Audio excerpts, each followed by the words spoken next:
ดัดคงตายแล้วเว้ยของอาจารย์ใหญ่มากเลยมาสวัสดีเนาะอาจารย์ตัวนี้ลงยันเนี่ยพ่ออีกนะอ้าวโอ้หวยจมแห้งได้มุ่นนะเอาไว้จมไปปล่อยได้ลูกพี่อาจารย์พงโอ้อาจารย์พง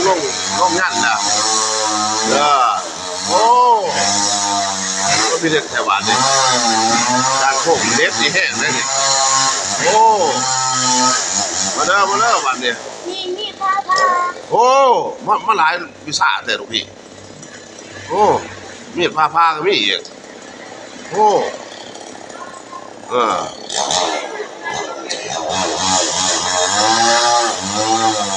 น้ำมันพายกับพี่วะลูกพี่